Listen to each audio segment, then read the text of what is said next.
تو یہ رمضان کے اس ماہ مبارک میں اسرائیلیوں کا جبر و تشدد مزید بڑھ جاتا ہے، اور وہ بہانے سے قتل عام کی کوششیں کرتے ہیں۔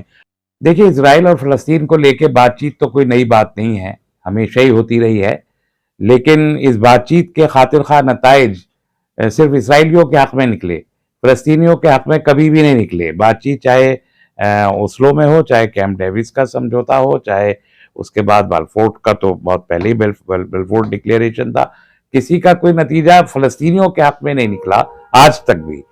اور فلسطینی اپنے جائز جد و جہد کر رہے ہیں، اس کا انکار بھی دنیا کو نہیں ہے۔ اصل مسئلہ یہی ہے کہ دنیا یہ تسلیم کرتی ہے کہ فلسطینیوں کا حق خود ارادیت اور ان کا حق واپسی ناقابل تنسیخ ہے، اس کو ایڈمٹ کرنا چاہیے، ان کو جانا چاہیے۔ جو جنگی قیدی 2000 جنگی قیدی فلسطین کی اسرائیل کی جیلوں میں بھوک ہڑتال پہ بیٹھ گئے ہیں، تو جو لوگ ابھی معاہدہ کرانا چاہتے ہیں وہ مصر ہو، موسٹ ویلکم، بات چیت ہونی چاہیے۔ لیکن اگر مصر بھی بات کرانا چاہتا ہے تو کم سے کم جیلوں میں جو ظلم ہو رہے ہیں، اور جو جمعے کے دن کوئی جمعہ ایسا گزرتا نہیں ہے کہ مسجد اقصی میں چند فلسطینی عرب مسلمان شہید نہ ہوتے ہوں۔ اور اب رمضان آ گیا ہے، تو یہ رمضان کے اس ماہ مبارک میں اسرائیلیوں کا جبر و تشدد مزید بڑھ جاتا ہے، اور وہ بہانے سے قتل عام کی کوششیں کرتے ہیں۔ اور دنیا جانتی ہے بات کہ پچھلے کئی دہائیوں سے یہ بات ہو رہی ہے، لیکن ساری دنیا جو فلسطینیوں کے تمام حقوق کو تسلیم کرتی ہے، اسرائیل کو غاصب اسٹیٹ کہتی ہے، ٹیررسٹ اسٹیٹ کہتی ہے، ناجائز ریاست کہتی ہے، وہ دنیا پھر بھی اس ناجائز اولاد کو، اقوام عالم کی ناجائز اولاد اسرائیل ہے، لیکن اس ناجائز اولاد کو ساری دنیا روک نہیں سکتی۔ وہ اتنی شریر ہو گئی کہ وہ چند لاکھ لوگ ہیں، پورے خطہ فلسطین کے اربوں کا جینا انہوں نے حرام کر رکھا ہے، تو وہ جہاد کر رہے ہیں۔ یہ ایک پرسپیکٹو ہے۔ دوسرا یہ ہے کہ بات چیت کس سے ہو رہی ہے؟ فلسطینیوں کے پاس اس قسم کی تحریکیں جب چلتی ہیں تو کوئی ایک گروپ نہیں رہتا، ساری دنیا کا یہ پروسیجر ہے کہ بعد میں تقسیم ہوتی رہتی ہے اور کئی گروپ وجود میں آتے ہیں۔ پہلے صرف الفتح تھا جو یاسر عرفات کا گروپ تھا، پھر حماس بن گیا، پھر حرکت جہاد اسلامی بھی موجود ہے، اور بھی اس طرح کے چھوٹے چھوٹے گروپ وہاں پر بہت سے موجود ہیں۔ تو مصر کس سے بات کر رہا ہے، یہ بہت امپورٹنٹ ہے۔ بہرحال امن کے سلسلے میں بات چیت کہیں سے بھی ہو، کسی جانب سے بھی ہو، اس کا استقبال اور خیر مقدم کرنا چاہیے، اس امید کے ساتھ کہ وہ کسی پائیدار امن کی طرف آگے بڑھ سکے گی۔ دیکھیے، یہ بائی پولر دنیا تو ہو ہی گئی ہے۔ ایرانی انقلاب کے بعد رشین کولیپس جب ہوا تو دنیا میں صرف ایک ملک کی ہیجمنی تھی، امریکہ کی ہیجمنی۔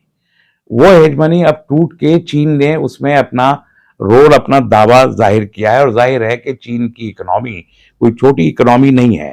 وہ چین کی ایک کوشش کہ ایشیا کا یہ ریجن جو دنیا کا سب سے بڑا ریجن ہے، اور آبادی کے اعتبار سے دنیا کی 60% پاپولیشن ایشیا میں رہتی ہے، وہ ساؤتھ، جنوبی، مغربی اور فار ایسٹ ایشیا ملا کے، تو 60% جہاں پاپولیشن رہتی ہے، جہاں دنیا کے 60% ریسورسز ہیں، چاہے وہ معدنیات ہوں، چاہے وہ پانی ہو، چاہے وہ پہاڑ ہو، چاہے وہ کوئلہ ہو، چاہے وہ ایگریکلچر پروڈیوس ہو، چاہے وہ انڈسٹری ہو، ہر ایک میں جو ہے 60% شیئر 7 کانٹیننٹ میں سے اکیلے ایشیا کا ہے۔ لیکن طاقت کس کی چل رہی ہے؟ طاقت چل رہی ہے یورپ کی، اور یورپ کے میں کس کی طاقت چل رہی ہے؟ امریکہ کی، اور امریکہ کی گردن کس کے ہاتھ میں؟ اسرائیل کے ہاتھ میں۔ تو یہ بات اب تقریباً ساری دنیا اور کم از کم ایشیائی ممالک سمجھ چکے ہیں، اور یہ ریزن ہے کہ آپ کو سعودی عرب اور ایران کا معاہدہ اس تناظر میں بھی دیکھنا چاہیے کہ جہاں ایک طرف مذہبی اعتبار سے یہ عالم اسلام کے 2 بڑے طبقے ہیں، 2 بڑے مسالک ہیں، وہ ایک بات ہے، لیکن ریجنلی آپ جیو پولیٹیکلی آپ دیکھیں تو یہ ایشیائی خطہ ہے۔ اسی طرح آپ سارا کا سارا ٹرموائل ویسٹ ایشیا میں کریٹ کس نے کیا ہوا ہے؟ یو ایس نے، یورپ نے، چاہے وہ یمن ہو، چاہے وہ شام ہو، چاہے وہ عراق میں رہا ہو اس سے پہلے، چاہے افغانستان ہو، تو سارا کا سارا ہمارا ویسٹ ایشین ریجن ان ممالک کی طرف سے پریشانی کا شکار رہا۔ اب وہ حالات بدل رہے ہیں، اور ہم کو خیر مقدم کرنا چاہیے جس انداز سے سعودی عرب اور ایران کا معاہدہ ہوا اور ان کے درمیان ایک آپسی تعاون میں اضافہ مستقل بڑھ رہا ہے. تو اس بڑھتے ہوئے اضافے سے اس خطے میں پائیداری، استحکام اور سیاسی استحکام بڑھے گا، اور اگر اسی تناظر میں شام میں بھی امن قائم ہو سکے اور فلسطین میں بھی ہو سکے تو اس کا تو خیر مقدم ہونا چاہیے. لیکن یہ جو بائی پولر ورلڈ ہے، صرف دیکھنا یہ ہے کہ یہاں پہ تاریخی تناظر آ کے کھڑا ہوگا. ایک بات جو دنیا جانتی ہے کہ ہلالی اور صلیبی جنگیں ہوتی رہی ہیں. میرا خیال ہے کہ ہلالی اور صلیبی جنگیں کبھی ختم نہیں ہوئی. وہ تلوار سے ختم ہو گئیں لیکن وہ دماغ سے چلتی رہی ہیں اور اب وہ ٹیکنالوجی سے چل رہی ہیں. مجھے تو بہت شبہ ہے، اس لیے کہ بنیامین نتنیاہو امن کو پسند نہیں کرتے. انہوں نے کبھی بھی امن کو پسند نہیں کیا اور جذباتی اور نفرت انگیز تقریروں کے ذریعے وہ ایک چھوٹا سا ایک انتخاب جیتتے ہیں جس میں کبھی ان کو اکثریت حاصل نہیں ہوئی. نتنیاہو کو کبھی بھی اپنی کنسٹ میں اکثریت حاصل نہیں ہوئی، لیکن اس کے باوجود وہ زیادہ سے زیادہ آگ لگا کے اپنے سیاسی وجود کو بڑھانے کی کوشش وہاں کرتے رہتے ہیں. اور اب جب کہ وہ پرائم منسٹر ہوں، اس قسم کی گفتگو کسی نتیجہ خیز عمل کی جانب پیش رفت ہوگی اس کی، مجھے اس میں بہت شبہ ہے. کب نہیں کی گئی ہے فلسطین میں امن کی بات اور کس نے نہیں کی ہے یہ بتائیے. یونائٹڈ نیشن کے مور دین 70 ریزولوشن ہے فلسطین میں قیام امن کے لیے، اس میں امریکہ کے بھی ریزولوشن شامل ہیں، اور امریکی خارجہ پالیسی نے کبھی بھی اس بات کا کھل کے اعتراف نہیں کیا کہ وہاں امن قائم نہیں ہونا چاہیے.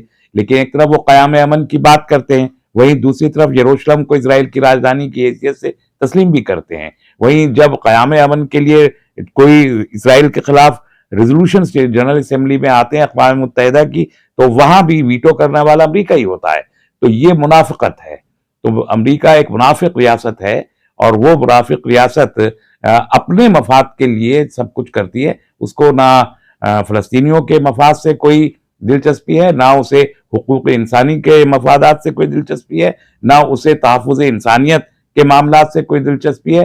یہ سب بڑے خوبصورت نعرے ہیں جو امریکہ لگاتا ہے صرف اپنی ہیجمنی قائم رکھنے کے لیے اور ساری دنیا سے دولت چھین کے اپنے ملک کی اکنامی کو سنبھالتے رہنے کے لیے. اس میں ایجپٹ کے رول کو سامنے رکھنا چاہیے، کیونکہ امریکہ کا رول تو سب کو معلوم ہے، ایران سے ان کے تعلقات تو سب کو معلوم ہے، فلسطین اسرائیل میں کیا ہو رہا ہے وہ تو سب کو معلوم ہے. لیکن ایجپٹ پچھلے 10 سال میں ایک میڈیٹنگ فورس کی حیثیت سے دنیا کے سامنے آیا ہے، اور مجھے تو بہت زمانے سے میں اس کو دیکھتا رہا ہوں، تو مجھے اندازہ ہے کہ 2012 سے ایجپٹ ہی رشیا اینڈ سعودی عرب کی بھی بات چیت کروا رہا تھا. اور ابھی جتنی جو یہ السیسی کو جو سپورٹ سعودی عرب کا حاصل ہے، اس کی بہت بڑی وجہ یہ ہے کہ وہ ایک میڈیٹر کی حیثیت سے سعودی عرب کو مختلف ممالک میں لے کے جاتے رہے ہیں. اور اب سیریا میں بھی سعودی عرب کو لے جانے کا کام ایجپٹ ہی کر رہا ہے اور کرے گا. اور ایجپٹ کے بحر نیل کے دریا میں جو جتنے اور میڈیٹرینین سی کا جو حصہ ایجپٹ میں ہے، رشین جہاز بھی وہیں کھڑے ہوتے ہیں سیریا پہ اٹیک کرنے کے لیے. تو ایجپٹ کا جغرافیکل پوزیشن ایسی امپورٹنٹ ہے کہ وہ ان میڈیشن میں ایک امپورٹنٹ رول پلے کرتے ہیں. اور سچ پوچھے تو ڈاکٹر برسی کو وہاں سے ہٹا کے اور السیسی کو وہاں پہ بٹھایا جانا اس بات کا ایک بہت بڑا انڈیکیشن تھا کہ مصر اپنی جیو پولیٹیکل اور اسٹریٹجک پوزیشن کی وجہ سے ویسٹ ایشیا میں ایک بڑا رول پلے کرے گا، اور وہ کر رہا ہے. اب اگر امریکہ کے خواہش کے مطابق یہ کوئی نیگوسیشن کر رہا ہے، کیونکہ بالکل اسرائیل اور فلسطین کی سرحدیں ملی ہوئی ہیں مصر سے، اور مصر کو بھی بہت آسانی نہیں ہے، کیونکہ اکثر جہاں پر غزہ پٹی میں محاصرہ کیا ہوا ہے پچھلے 2015 سے اب تک، 2006 سے ابھی تک جو محاصرہ چل رہا ہے، اس میں جتنا سرنگوں کا جال ہے فلسطینیوں کا، اس میں سے اکثر ایجپٹ میں آنکھیں کھلتی ہیں، اور ان کو اپنے اشیاء ضروریہ لینے کے لیے ان سرنگوں کے ذریعے ایجپٹ میں آنا جانا پڑتا ہے. تو فلسطینیوں کا ایجپٹ میں آنا اور پھر ایجپٹ سے واپس جانا، اور پھر مصری جو ایجنسیز ہیں وہ کسی کو پکڑتی ہیں تو ایک سیکیورٹی کا پرابلم ایجپٹ کو بھی ہے. ایسے میں ایجپٹ کا ایک اسٹیک بن جاتا ہے بات چیت کرنے کے لیے، اسرائیل اور فلسطین کے درمیان بات چیت کرانے کے لیے. تو وہ کتنی کامیاب ہوگی یا نہیں ہوگی، یہ تو ہم تاریخ کے پس منظر میں دیکھ رہے ہیں کہ ہر بار اسرائیل نے نافرمانی کی ہے، حکم عدولی کی ہے اور معاہدوں کی پاسداری نہیں کی. اس بار وہ کتنی پاسداری کرے گا یہ آنے والا وقت بتائے گا. اور اگر پاسداری کرتا ہے تو اس کو پھر نئے سرے سے اس کا تجزیہ کرنے کی ضرورت پڑے گی.